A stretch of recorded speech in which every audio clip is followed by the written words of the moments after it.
Hello friends, मैं गौरव और इस साल 2022 में 3 scientist Alain Aspect, John F Clauser और एंटन जेलिंगर को नोबेल प्राइज दिया गया। पता है क्यों? क्योंकि इन्होंने एल्बर्ट आइंस्टाइन की थियरी को ही रॉन्ग प्रूफ कर दिया। Yes, you heard that right. And not just this, they even proved that the universe is not real. मतलब ये जो ब्रह्मांड आप देखते हो, पृथ्वी जिसमें आप हो, ये सितारे, चांद, सब कुछ रियल ही नहीं है। बट ऐसे कैसे हो सकता है, right? After all Albert Einstein को भी तो खुद नोबेल प्राइज से नवाजा गया था, तो उनकी थियरी को गलत कैसे प्रूव कर दिया? कुछ तो एकदम तोड़ू डिस्कवरी की रहेगी, इसीलिए इन्हें नोबेल प्राइज मिला, राइट? सो माजरा क्या है, चलिए एकदम आसान भाषा में समझते हैं। इसके लिए हमें समय में थोड़ा सा पीछे चलना होगा। साल 1921 में जब आइंस्टाइन ने फोटो इलेक्ट्रिक इफेक्ट को डिस्कवर किया था, जिसकी वजह से यह साबित हुआ था कि लाइट की एनर्जी क्वांटाइज्ड होती है। कहने का मतलब उसके सबसे छोटे यूनिट की वैल्यू हमेशा फिक्स्ड ही रहती है। इस डिस्कवरी के लिए आइंस्टाइन को नोबेल प्राइज से नवाजा गया था। इनफैक्ट इस डिस्कवरी ने आइंस्टाइन को क्वांटम मैकेनिक्स के one of the founding father में से भी एक बना दिया, even though he didn't agree totally with that theory. Albert Einstein को क्वांटम मैकेनिक्स की आइडियोलॉजी से बिल्कुल भी लगाव नहीं था। इनफैक्ट आइंस्टाइन ने अपने समय के दूसरे सबसे बड़े genius and another founding member of quantum mechanics Niels Bohr के विपरीत यूनिवर्स की रियलिटी आखिर क्या है, इसे एक्सप्लेन करने के लिए अपना एक ऑल्टरनेट व्यू रखा। नील्स बोर, जो कि क्वांटम मैकेनिक्स थियरी के हार्डकोर फॉलोअर थे, उनका मानना यह था कि चीजें एक ही समय पर अपने हर पॉसिबल स्टेट या फॉर्म में एग्जिस्ट कर सकती है, एज इन टू से वो सुपरपोजिशन में रहती है, और सिर्फ जब हम उनके साथ इंटरैक्ट करते हैं तभी वो एक पर्टिकुलर स्टेट या फॉर्म को चूज कर लेती है। अब आई नो ये उस समय के लिए काफी नॉवेल आइडिया था, और ये बात में भी आपको अभी भी थोड़ी सी इलॉजिकल सी लगे, पर आपको टेंशन लेने की डेफिनेटली कोई जरूरत नहीं है, क्योंकि आपके साथ एल्बर्ट आइंस्टाइन का भी यही मानना था। उन्हें इसका लॉजिक कुछ खास जमा नहीं, and so he asked that famous question, do you really believe that the moon exist only when you look at it? Because उनके अनुसार, उनके वर्ल्ड व्यू में, just like the moon, universe की हर एक चीज क्या बनने वाली है या कौन से पॉसिबल स्टेट को चूज करने वाली है, ये सब पहले से ही यूनिवर्स में डिसाइडेड होता है, जिसे आप सही तरीके से मैथमेटिकली प्रेडिक्ट भी कर सकते हो। लाइक फॉर एग्जांपल, अगर ऐसे कंडीशंस बने तो ऐसी चीज बनेगी, और वैसे कंडीशंस बने तो ऐसी चीज बनेगी। अब इस वर्जन ऑफ रियलिटी को डिटर्मिनिस्टिक यूनिवर्सल रियलिटी कहते हैं, जिसमें आइंस्टाइन बिलीव करते थे। उनके हिसाब से even in the chaos of universe there are some things and rules that are fixed by universe, और उनको अगर हम स्टडी कर ले, उसको समझ ले, तो हम प्रेडिक्ट कर सकते हैं in almost all the cases. और अगर मून की एनालॉजी में उनके विचार को समझने की कोशिश करें, तो उनके हिसाब से भले ही कभी किसी इंसान ने मून को देखा हो या ना देखा हो, लेकिन मून तो एग्जिस्ट करेगा ही। अब ऑब्वियसली कॉमन सेंस भी यही बताएगा, it seems very logical, right?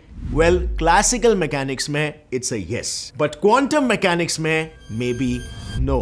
आज से just over a century ago, जब इलेक्ट्रॉन्स और फोटॉन्स जैसे एक्सट्रीमली स्मॉल पार्टिकल्स को समझने और उनके मूवमेंट को एक्यूरेटली प्रेडिक्ट करने की जड़ोजहद कोशिश ही चल रही थी, तब मैटर के law of conservation of angular momentum को लेकर एक डिबेट शुरू हो गई। See, according to the law, let's say एक सोर्स ऑब्जेक्ट है S, जिसका एंगुलर मोमेंटम है 0, यानी कि वो स्पिन नहीं कर रहा है। अब let's divide it into 2 objects, और दोनों ही स्पिन कर रहे हैं। अब अगर हम इन दोनों को एक दूसरे से बहुत दूर लेकर चले जाएं और इनका एंगुलर मोमेंटम ऑब्जर्व करें, तब दोनों ऑब्जेक्ट्स का रोटेशन ऑपोजिट डायरेक्शन में होगा, right? Simple reason behind that, दोनों का addition should always be equal to 0, hence angular momentum should be conserved. अगर एक क्लॉकवाइज स्पिन कर रहा है, तो दूसरा एंटी क्लॉकवाइज ही घूमेगा to conserve the law of angular momentum. यानी अगर हमने इनमें से किसी भी एक ऑब्जेक्ट को ऑब्जर्व किया, तो हम दूसरे ऑब्जेक्ट को ऑब्जर्व किए बिना उसके एंगुलर मोमेंटम का पता लगा सकते हैं, right? You know, in a similar way, अगर आपके 2 जूतों में से एक जूता खो गया है, और आपको पता है कि मेरे घर पे जो जूता है वो लेफ्ट जूता है, तो ऑब्वियसली जो खो गया है वो राइट लेग का ही जूता होगा। यानी हम कह सकते हैं कि दोनों जूते एक दूसरे से एंटैंगल्ड है, यानी एक पर किया गया ऑब्जर्वेशन दूसरे के ऑब्जर्वेशन को भी अफेक्ट करता है। अब क्लासिकल मैकेनिक्स के मैक्रो वर्ल्ड में तो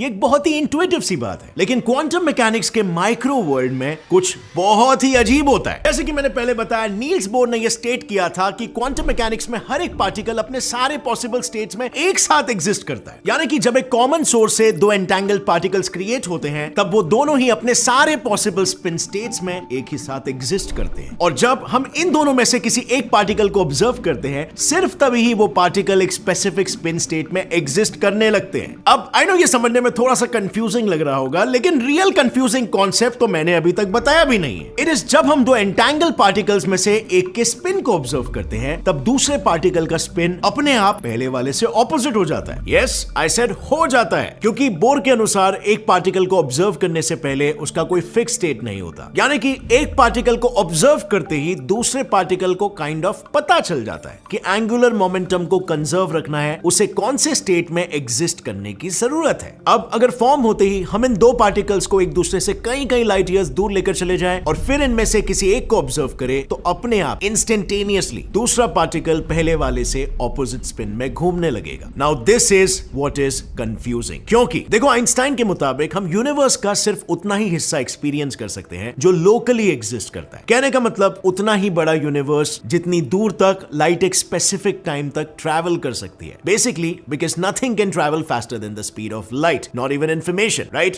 बट इस केस में तो वही तो हो रहा है। इंफॉर्मेशन एक पार्टिकल से दूसरे पार्टिकल तक लाइट की स्पीड से कई गुना ज्यादा तेजी से ट्रैवल कर रही है। और एग्जैक्टली यही चीज तो आइंस्टाइन एक्सेप्ट नहीं कर पा रहे थे कि आखिर ऐसा हो कैसे रहा है। आइंस्टाइन ने इस फिनोमेनन को डिस्क्राइब करने के लिए एक मशहूर डायलॉग मारा था, spooky action at a distance करके। And honestly this really was very mysterious and yes spooky. Einstein के पास स्पूकी एक्शन को एक्सप्लेन करने का एक ही तरीका था। उन्होंने ये बोला कि दोनों पार्टिकल्स के फॉर्म होने के समय ही ये डिसाइड हो जाता है कि कौन सा पार्टिकल कौन से स्पिन में होगा, और ये डिसीजन लेता है the so called hidden variable. Einstein ने अपने दो कॉलीग्स बोरिस पेडोल्स्की और नेथन रोजन के साथ मिलकर एक पैराडॉक्स को प्रपोज किया, द आइंस्टाइन-पोडोल्स्की रोजन पैराडॉक्स या फिर ईपीआर पैराडॉक्स। इसकी मदद से आइंस्टाइन ने क्वांटम मैकेनिक्स की रैंडमनेस को कुछ लॉजिक देने की कोशिश की। उन्होंने कहा कि क्वांटम मैकेनिक्स का लॉजिक कुछ हद तक तो सही था, लेकिन एक तरह से वो भी इनकम्प्लीट था कि एक वेव फंक्शन किसी पार्टिकल का कंप्लीट इंफॉर्मेशन नहीं दे सकता। There's something missing, जो उनके हिसाब से थे हिडन वेरिएबल्स। और सच कहूं तो वो कुछ हद तक साफ हो गए थे। I mean, at least till the 1960s. 1960s तक साइंटिफिक कम्युनिटी एक्चुअली आइंस्टाइन के क्लासिकल एक्सप्लेनेशन और नील बोर के क्वांटम एक्सप्लेनेशन के बीच बटी हुई थी। But then 1964 में एंट्री होती है एक आयरिश फिजिसिस्ट जॉन बेल की, and he came up with an experimental theorem to find out कौन सा एक्सप्लेनेशन ज्यादा एक्यूरेट है। इस थ्योरम को नाम दिया गया द बेल्स थ्योरम। अब मैं आपको आसान भाषा में एक्सप्लेन करता हूं कि ये थ्योरम मैथमेटिकली क्या कहता है। हम इसकी पूरी गहराई में नहीं जाएंगे बिकॉज उसे समझने के लिए कॉम्प्लेक्स मैथ पर एक अच्छी पकड़ होनी जरूरी है, पर हम बेसिकली उसे एक्सपेरिमेंटली समझेंगे ताकि बेल ने ये मतभेद सुलझाने में क्या कंट्रीब्यूशन दी है वो हमें समझ में आ जाएगा, and also how he helped the Nobel prize winners. So इस एक्सपेरिमेंट में बेसिकली उनका लॉजिक ये था कि अगर मैं ऐसे दो पोलराइजर लेंसेज लूं और उनमें से एक को दूसरे के मुकाबले 90 डिग्रीज के एंगल पर रोटेट करके रखूं, तो almost 100% of light gets blocked. Reason, इसमें फर्स्ट लेंस का माइक्रो स्ट्रक्चर जेल की वर्टिकल सलाखों की तरह होने की वजह से उसमें से सिर्फ वर्टिकल प्लेन में मूव होने वाली लाइट ही पास होती है, रेस्ट नहीं। और फिर जब ये वर्टिकली प्लेन पोलराइज्ड लाइट दूसरे लेंस तक पहुंचती है,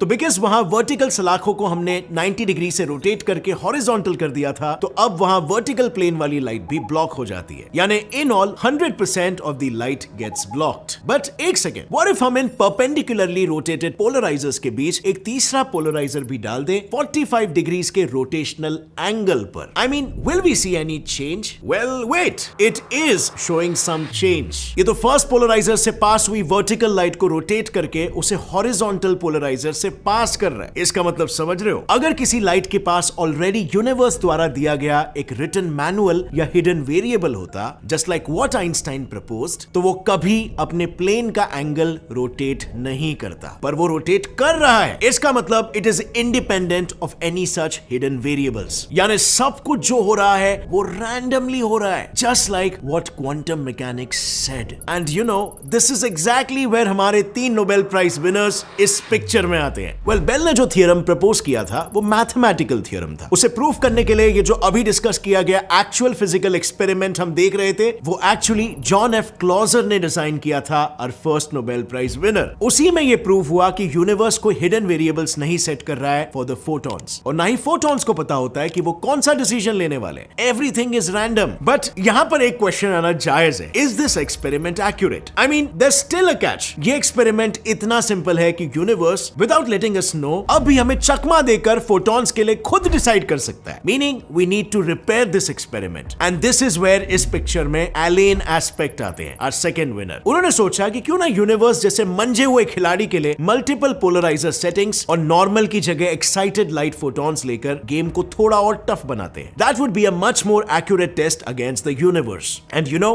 रिजल्ट्स क्या है? Again the results were the same. यानी क्वांटम एक्सप्लेनेशन 2 और classical explanation 0. Einstein's classical explanation was clearly losing, even though कुछ स्केप्टिकल लोग अब भी आइंस्टाइन की हिडन वेरिएबल थियरी को पूरी तरीके से डिच करने के लिए तैयार नहीं थे, meaning they needed a final blow. फिर इसीलिए रिंग में उतरे हमारे तीसरे Nobel prize winner Anton Zeilinger. उन्होंने अगेन एक सिमिलर मगर even more complicated experiment design किया और सीधा क्वांटम एंटेंगल पार्टिकल्स ही बना डाले. A perfect mic drop moment for quantum mechanics fans. और इसी तरह Alain Aspect, John F Clauser और एंटोन जेलिंगर ने यह प्रूव कर दिया कि आइंस्टाइन के लोकल यूनिवर्स का आइडिया गलत था and that locality doesn't actually exist. But that doesn't mean कि लाइट की स्पीड में कोई खोट है, क्योंकि क्वांटम मैकेनिक्स के सही साबित होने से यह प्रूव नहीं होता कि इंफॉर्मेशन लाइट से तेज ट्रैवल करती है. बिकॉज इवन दो हमने एक इलेक्ट्रॉन के स्पिन को डिटेक्ट कर लिया एंड वी इमीडिएटली नो कि उसके साथ एंटेंगल्ड दूसरा इलेक्ट्रॉन ऑपोजिटली स्पिन वाला ही होगा. It is not until we verify the other